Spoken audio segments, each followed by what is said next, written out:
એ આપણે બાજુમાં જ એક છોકરો ખરો ને, બાજુમાં એક છોકરો રહે છે ને, તે આપણે બંનેને જોઈ ગયો હતો. ક્યારે?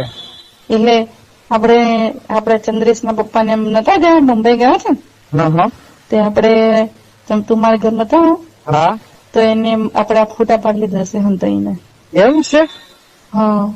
તેમ અત્યારે મારા ઘરે આવેલો, કે બેઠો મારી સામે, પછી મને ખરાબ નજરે જોયા કરતો હતો. પછી મેં કીધું બોલ શું છે તારે? તો આમે છે ને એ છોકરો સારો નથી. એને મને એવું કીધું કે શું કહો છો આંટી કે તમે? મેં કીધું કઈ નહીં. તો એ મને ડાયરેક્ટ પાછો શું કે ખબર છે કે મને ડાયરેક્ટ એવું કહેતો હતો કે આંટી મને તમારી સાથે કરવા દો ને.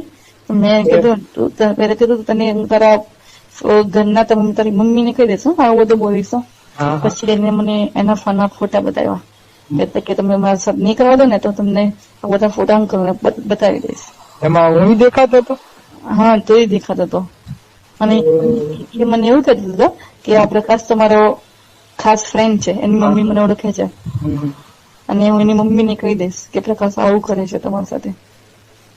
હું તો હવે કઈ જાણું નહીં હો, એને ના પાડ દેજો, કઈ બતાવે નહીં. હવે મારે કઈ કશું લેવા દેવા નહીં. હવે તમારે જે કરવું એ કરો. પણ મને એ છે ને બ્લેકમેલ કરે છે અને મને મારે કઈ લેવા દેવા નહીં. હવે તમે જાણો, હું કઈ ના કરું. હું તો છૂટો થઈ ગયો, મારે કશું નહીં. હવે તમારે બધું હાથ બોલો, મારે કશું નહીં. મારી વાત તો સાંભળતું. બોલ બોલ. એ મને બ્લેકમેલ કરે છે કે ને તમે મને દરરોજ કરવા દો, એવું બ્લેકમેલ કરે. તમારે કરાવી લેવાનું, તમારે મજા દેવાની. મારી જોડે લેતા હતા ને એની જોડે લો. મારા ઘરે ખબર પડે ને તો મારી બૂચ વાગી જાય. મારે કઈ કરવું નહીં હવે. અને તમારે હવે ફોને નહીં કરવાનો મને. હો, આપડે વચ્ચે હવે કઈ હે જ નહીં, એવું સમજો ને તમે.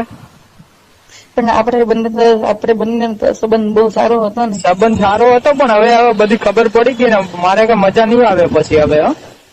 કેમ પણ એવું છે બોલાશે? તો મારે ઘરે ખબર પડે તો મારી તો બૂચ માર લેલા બધા. પણ તમે છે ને 2 મિનિટ ઘરે આવો ને મારા ઘરે. ના હવે આવું જ નહીં મારે. એ બાજુ ભૂલી જ જવાનું કે પ્રકાશ નામનો કોઈ હતો તમારે.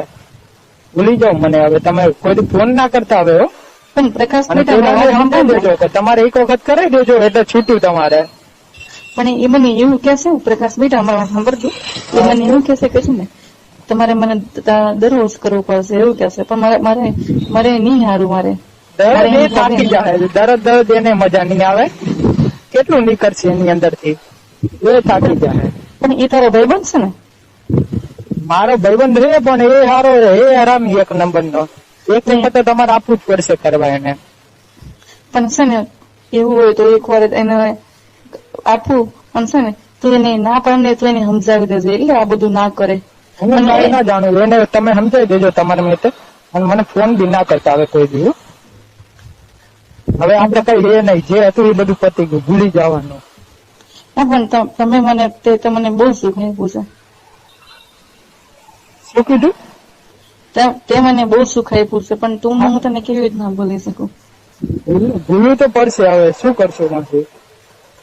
હવે મારે ઘરમાં તો મોઢું દેખાડવું કે નહીં? મારે તો ઇજ્જત નું કાંકરું થઈ જાય. હું એક કામ કરીશ કે છે ને એને 5 દિવાળો ખરો ને અમારા વાળા બોલાવીશ ને એને પટાવીને છે ને એના ફોન માંથી ફોટા ડિલીટ કરી નાખીશ. એવું કરીશ. એ તમે સાચી લેજો જેમ કરવું એમ. હવે હું કઈ કશું કરવું નહીં, વચ્ચે ના પડવું. હવે મારે બહુ મજા તો હવે શું કેવાય. ના પણ હવે તું ચિંતા ના કરીશ, હું એવું કઈક પ્લાનિંગ કરીને કરી દઈશ. હવે તમે જે કરવું એ કરો. મને ફોન નહીં કરવાનો તમારે હવે. પણ તું આવો કેમ ફરી જાય છે? મને એ બીક લાગે છે. પણ માસી તમે સમજો, હવે મારા ઘરે ખબર પડે મારું કોઈ શું મારી આદત કરે તમને ખબર નહીં હજી કઈ.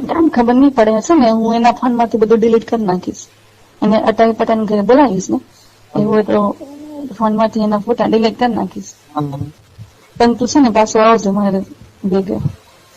તમે ડિલીટ કરો તો ફોન કરજો મને, નવા પછી ફોન ના કરતા. આ બધું મારે પછી માથે પડે એવું છે. તો મૂકવું હવે ફોન. પાછું મારી પાસે પૈસા માંગતું કે મને 5000 રૂપિયા આપી દો. મેં કીધું ક્યાંથી લાવો પૈસા? ચાલો સારું, મૂકું છું.